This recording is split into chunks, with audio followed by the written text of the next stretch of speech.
Welcome back. This is Me and Monogamy. I am Olivia Lara Owen, also known as Liv, and this is a long form podcast. It's new, and this is where I speak all about nourishment, devotion, self trust, building a life that can actually hold you. And today I want to speak about something I see all the time, in capable, intelligent, brilliant women, which is all of you listening to this and my clients, right? I see this all the time. And this is where forcing clarity no longer is working for you. So this is where like clarity that you used to be able to force, it just doesn't work at certain stages of growth, adulthood, maturation as a woman. Okay. So maybe at earlier points in your life. So an example of this is like times in your life when you were maybe younger at a different stage of the journey where clarity could be forced, right? So this could be like, it was very easy for you to just make a quick decision. It was very easy for you to push through and use a lot of force. Maybe you had doubt, but you could just push through it. You could just make a bold move. I certainly did. I can just recall so many times earlier on in my life where it's just so much easier. It's just like make a bold move, make a big life-changing decision. And you probably could do a better job at that time of overriding fear. There's a certain like naivety we have that's actually quite beautiful at that time in our lives. And it often kind of worked for us. Like it works to force clarity at certain stages of life. And it's usually because the stakes are lower. Like there's less to lose. That's a real thing. Like when there's actually less to lose, it kind of works to be more forceful and willful in the way you move through your life. And I also think that when we're younger, our nervous systems can tolerate force more than they can when we get older. I think when we get older, we just get more like fatigued and just kind of beaten down where we're like, I can't actually handle more force. Like we pay the price from a nervous system point of view. And as we get older and we tend to get more mature and we evolve, we do tend to be a lot more aware of the cost of things and like the cost certain things are having on us. Okay, so there's like a season of life where speed actually feels really like confidence. And it can look really impressive and it can feel really good and it can kind of work for you for a period of time. Like it's a really common story. Okay. And then there's this moment where it stops working. And so this is what I call thresholds. And if you're familiar with my work, you know that I speak about this a lot. There's this point where, you've built a life and you've experienced a lot of loss. Like you've had some shitty times, like you've felt the consequence, you've seen consequences, you've loved and, you've been heartbroken, you've been disappointed, you've experienced these things and you've grown, like you've taken some responsibility. And suddenly, like the old strategy of just like quick decisions and forcing and will and just like going at it really intensely, it just actually isn't producing clarity for you in the way that it once was. And actually what you're finding is it's like making you more anxious and it's making you obsess and it's making you go in circles of like, why doesn't the old way work? Like I just used to be able to like force my way through this and I just can't. And you get kind of stuck in this like circular kind of really unhelpful loop.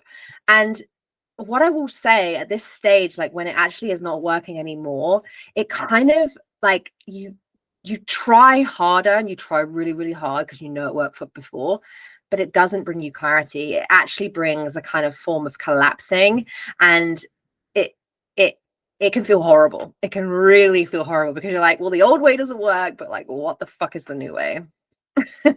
Right? So I want to kind of speak about why it stops working. This is really important because I think you can kind of easily question like, well, am I doing something wrong? Like what's going on? Like, have I just got like less intelligent, less capable as I've got older? Actually, these are really like key things. And I want to highlight three like really important things that I think are the reason why this is not working for you. So first one is that your nervous system is smarter than your mind. Your mind is brilliant. I'm not saying it isn't. Like mind is a fantastic gift that we have, the ability to use our minds. We're not disregarding that. at all. Your mind is brilliant. But when you're dysregulated, your mind is on the hunt for clarity. Your mind is like looking for clarity, certainty. It needs to just relax. But you're actually dysregulated. So what your mind is looking for is relief. It doesn't care how it gets relief. It just wants relief. It doesn't care about the truth. So it can be unhelpful. So actually your nervous system is smarter than your mind. And that is a good thing, because if your mind is leading, you can mistake urgency. Like, yep, we just need to make a decision. Yep. Okay, great. As truth, like, or intuition. Like, okay, well, I just had this feeling that I need to go and do this thing, but it's actually not intuition at all. It's actually urgency. You're being driven by something forceful because you're trying to temporarily relieve. Like, the mind is looking for relief. Okay.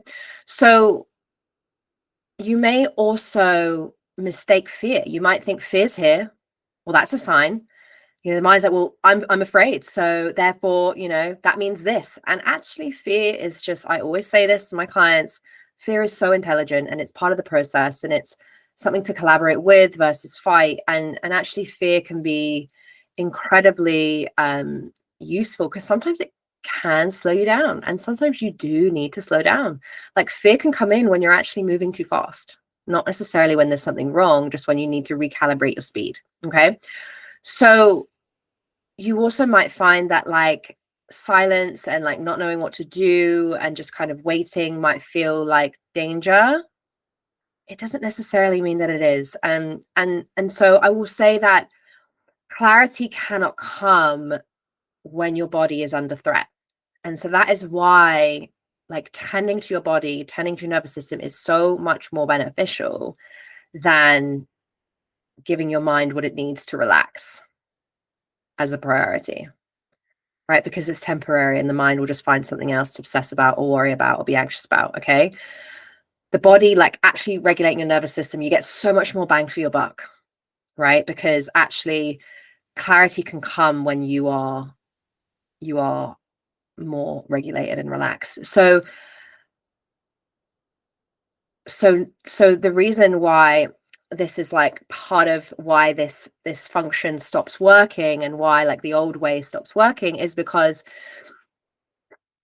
there's this way that you're not really recognizing the benefits of you're not recognizing the benefits of regulation versus mind. I would call it mind masturbation. Another reason I think why this stops working is the stakes are higher now. So an example is at 22, you could quit and start again. So you could take more of a bold risk at 35, 48, 50.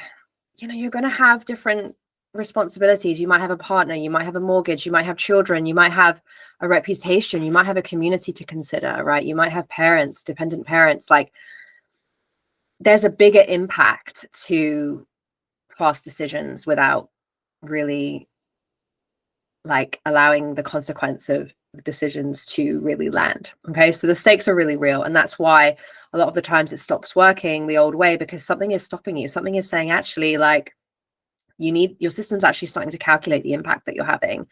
And that's really a sign of great maturity. And I think sometimes if you've always been someone who took loads of risks, you can be like, well, I'm weak now because I'm not willing to risk it all. But actually, it's very mature and smart. In my own journey, I moved to Paris when I was 29. And I'd always wanted to move abroad. I had moved abroad a couple of years prior, but it hadn't, I've moved quite hastily. It hadn't really worked out. I wasn't really in the place to just jump into a new country. And so I'd come home and I'd kind of rebuilt my life, and I was in a much stronger position to, radically change my life, which is like moving overseas and rebuilding a life. It really is a huge lift. It's a beautiful, you reap the rewards of that gift over time. But the initial kind of leap and the setting up is a very intense kind of beginning. And it can take many years to really settle down somewhere new. But at 29, cusping 30, I was kind of like, well, I've built my business. I've got financial freedom. I've got location freedom. There was an opportunity. I'm just going to go for it. And then when I left, I think I was 34 when I left, and I ended up moving back to the UK. This wasn't really the plan. I was kind of thinking I was going to stay there. My trajectory was going to be like up, up, up, but it wasn't. It was a very circular kind of journey. And I ended up coming back to, where I'm from and tending to the original thread of my life and really starting over at 34. But I wasn't starting over in a new place. I was starting over in a place where I already had roots. So slightly easier, still difficult, but slightly easier. Now, would I now at 34, when I'm, partnered and wanting to have a family in the very near future and wanting to get married, and I'm tending to my elderly parent who's sick, and I'm in close proximity with my family, and I've put all this effort into rebuilding my life at 34 and rebuilding my business at 35, and I'm also, really at this stage of life where I'm wanting to personally settle down, professionally expand, but personally settle down. I'm not in a huge expansion phase by like wanting to travel and wanting to leave and wanting to go overseas. So for me to do what I did 5 years ago, 6 years ago, when I moved to Paris, for me right now wouldn't be a wise decision. And I wouldn't make that decision because it's very costly to do that. And it also was very costly to unravel that life. If I had never done that, my life would probably look quite different now. It's not saying it was a bad decision or a good decision. It's just that it takes a lot of resources to go and start your life somewhere. And then if you decide that this isn't for you and you come back, you have to unravel that life and start a new one. It's a huge lift, right? So me as a mother, me as a wife, me as a woman who's in a more steadier season of building a business, I'm going to really measure the impact of that kind of decision. And I'm not just going to make that decision lightly. Like I can't even think of a scenario in which I would be willing to move overseas again anytime soon. Okay. So, and I think that's mature. I think that's me maturing. I think that's me being at a different stage of life and me really understanding the consequence and the cost of things. Okay. So another thing is, why this doesn't work, why the old way doesn't work, is because, quite simply, we're just not meant to live so jacked up and so full of adrenaline. Okay. I'm like, this is so me. Just like, I was such an adrenaline, junkie isn't even the word. I love that part of myself, just like go, go, go. And I want to experience all the things and more. I did so many big moves. And, at 19, I went to Haiti after the earthquake, and I decided to stay working there for 8 years and built this organization and just poured everything into it. And I then did the same with I had a big ending of that. And then I did the same with my, what's now my coaching business. And I moved countries twice. I traveled all over the world. There were these big kind of adrenaline fueled moves in life. And they all required a big transition and ending, right? And I have learned that I can't really do that anymore just on adrenaline. I have to actually have something in the tank, money, time, and energy, in order to move through my life. And if I'm just overspending all of my resources to move big and move quickly, it's not really a smart life architectural strategy. Building a sustainable adult life requires capacity, and capacity feels so much slower.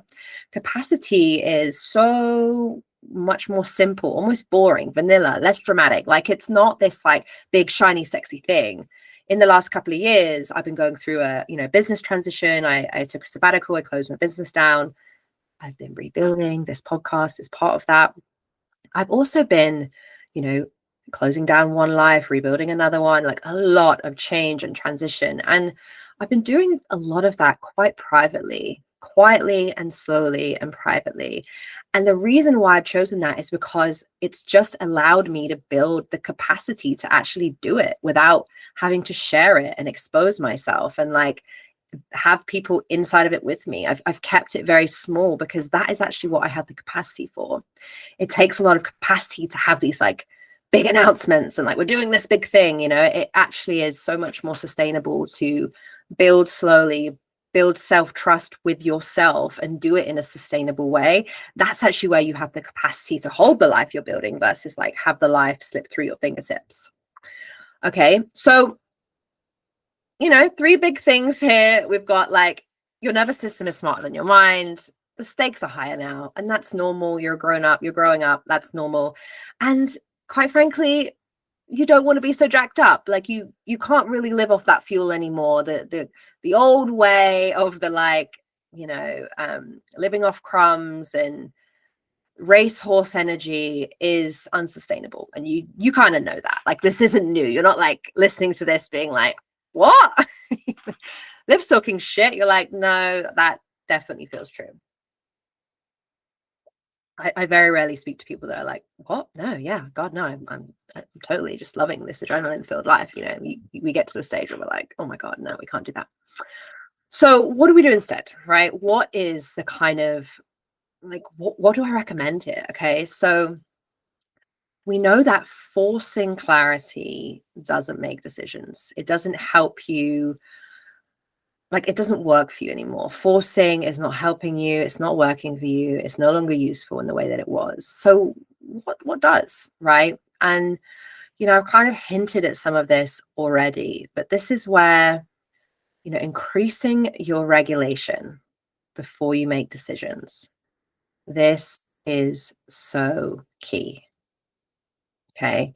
And this is actually something that, you know, when you see all the like Instagram memes and the, you know, we see all the like content that's being, what is the one skill that, you know, we should teach our kids? So like the one skill that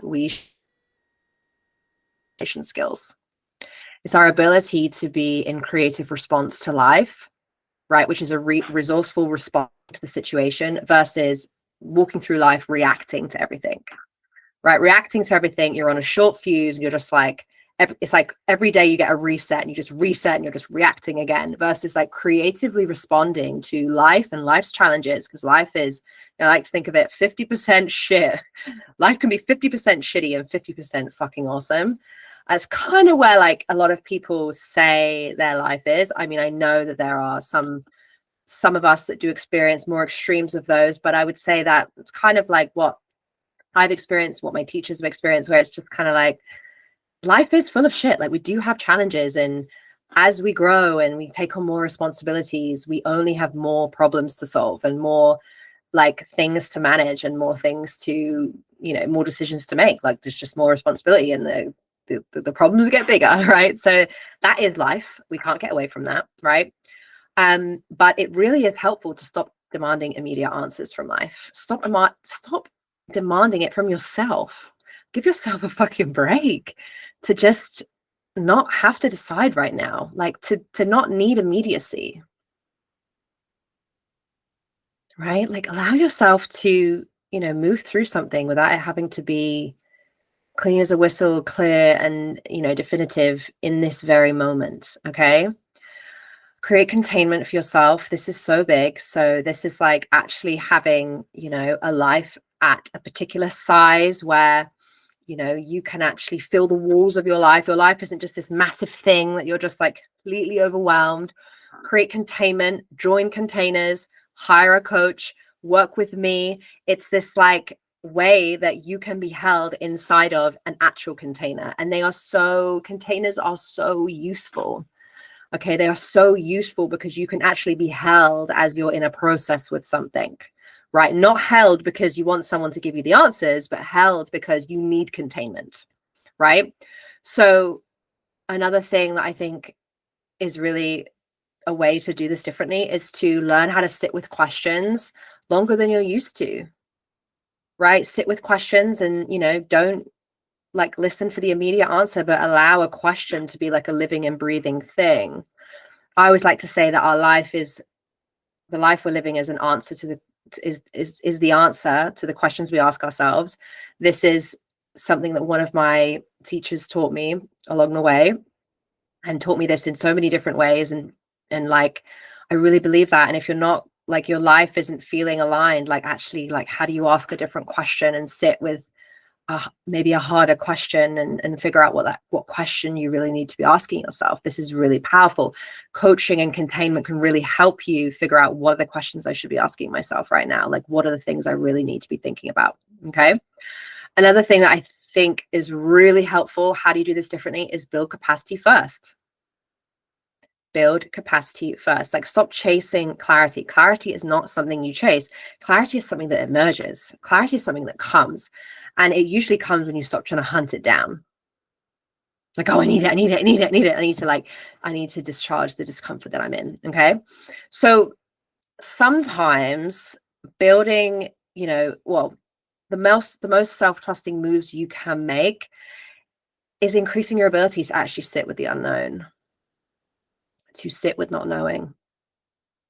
It is like one of the biggest things that I do with my women, do with my clients, is we sit with the unknown and we allow things to emerge, clarity to come. We don't force it. We don't like force solutions. We actually allow them to come naturally. Those are the ones that are actually going to, move something in your life, because it's going to come from a true place. It's going to be led by truth, not from urgency and panic. Okay. So, for me, I've tried all of this. I've tried to force clarity. It pops up all the time as like a tried and tested strategy. It's like, well, let's just do this, this, and this. And, I'm feeling it right now in the rebuild of my business. And, I am where I am. And sometimes I'm like, oh, I was here before and I need to get there again. And so I need to like come up with an answer of how I get there. And it's like, well, that's actually not what's truth, right? That's not the truth right now. That's not the question I'm asking myself. I'm not trying to get to where I was before as quickly as possible. That's not the intention here, but there's a part that like wants to do that, right? Same, my romantic partnership, like, you're with another person and your relationship is unfolding and you're creating it together. And there's so much neither of us know about the future. And it's like, we're clear on our commitment and what we're building, but you don't know what it's going to look like. We don't know what tests and, how it's all going to unfold. I don't have clarity and certainty on that. And I'm not going to pretend that I do, right? That would be so torturous. I've made so many decisions from urgency, right? And I've told this story before, but I remember, coming up 2 years ago now, when I left Paris, I felt this kind of truth come in a couple of months before. And then it was like, oh, you're not happy here. Like this isn't actually the place for you. And it was very kind of world shattering at the time, because I had such an established life and I'd spent all of my time and money and energy investing in all this place and this home and my relationships that I really cherished. And it was really like, what? Oh God, have I got to go home? Like, really? And I didn't make an immediate decision from that point. I started having conversations. I really sat with myself for many, many months. And then it just did start to unfold, because it was true for me to leave, but I didn't make that decision overnight. And actually, by allowing that process to unfold and like trusting it and holding myself through it, it actually happened rather quickly. I think if I tried to force things and try to like, make it happen quickly because I was so uncomfortable, I went through all this stuff. I remember there was just like drama after drama with my apartment, like things kept going wrong, but I didn't throw in the towel in the first like slither of like, maybe this isn't aligned. I actually let it unfold. And then when it came to ending and handing in my notice, I just had this really honest conversation with my landlord, and we'd had quite a bit of conflict. And I just was able to say like, this isn't working, is it? And she was like, no, this really isn't working. And I said, I'm going to hand in my notice. And she was like, okay, I think that's for the best. Like, we've both been trying to make it work, right? And it just wasn't working. And so I got to, I had to give up my dream apartment and like, let it all go, and just like didn't know what was next. Didn't know if that meant I was leaving Paris. Didn't know if that meant I was never coming back. I had no idea. I just knew that like I had clarity about the step in front of me, and I was able to respond in alignment to that and like take that decision, right? And so, I think because I didn't force clarity and like operate from urgency, it did actually happen in the process of me leaving happened in quite a contained way, where I didn't overspend my energy in the way that I probably would in the past, when I would have tried to force. No, I'm forcing it. Like, I'm staying, I'm not leaving. I would have just like put everything behind the like the urgent need to not leave and be uncomfortable and like unravel my life. It has been so challenging these last 2 years of unraveling that life.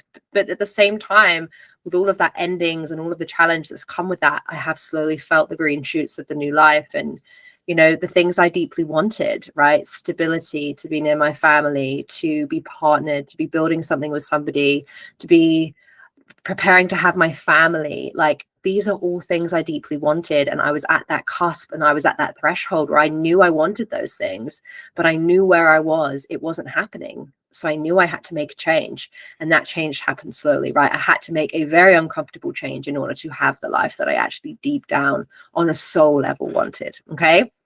So this is something that I hold my women through all the time, right? Inconvenient truths coming knocking at the door. The fuck do we do when truth's like, hey, actually, this is not working? And you're like, oh my God, I really don't want to hear this right now. What does this mean? Oh my God. Oh. Right. Okay. We take it step by step, right? You are a brilliant, capable woman, right? You do not need to rush. You do not need to panic, right? Build your capacity to be with yourself through the transition. Build your capacity to take it one day at a time. You know, activate your support network. You know, have the conversations you need to have. Hire the people you need to hire. Like, do the things that you need to do to be held and resourced through this transition. Okay. So I've really learned for myself that there's a massive difference in the body between a decision that was been made from like a tight place and an urgent place, and one that's made from a softer place and a steadier place, right? They feel completely different. And that difference is everything. And if I'm ever now trying to make a decision from like a, oh God, like that, like compulsive, just need to make a decision like that, it feels horrible in my body. It feels awful. And I'm like, oh God, I feel like I'm just like discharging my energy. I'm not actually like kind of holding myself steady as a woman. And so this is where, you know, you really do learn the difference. Okay. So if you're listening to this and you're in this place where you really recognize yourself, you're like, I do this all the time. Like, I'm trying to force clarity right now. Like, maybe you're really uncomfortable in the place you're in and it's costing you, right?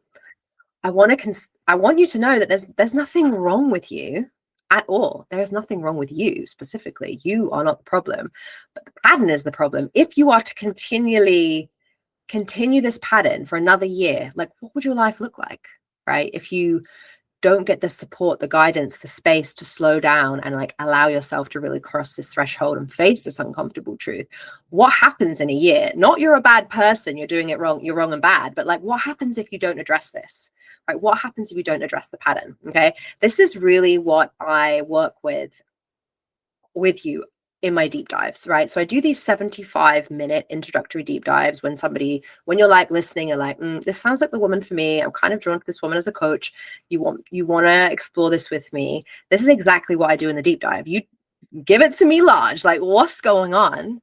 Right? What is going on in your life? What is the threshold that you're working through right now? And, you know, what happens if we don't address this? Like, where are we going to be in a year's time if we don't work through this, right? Not to shame and punish you, but just to look at it from a real lens. Okay. So if you resonated with this episode and you feel like, you know what, I actually really want containment and structure support around this, I will put the link in the bio of this episode and you can book your deep dive and you can really get started on changing the needle with some of this.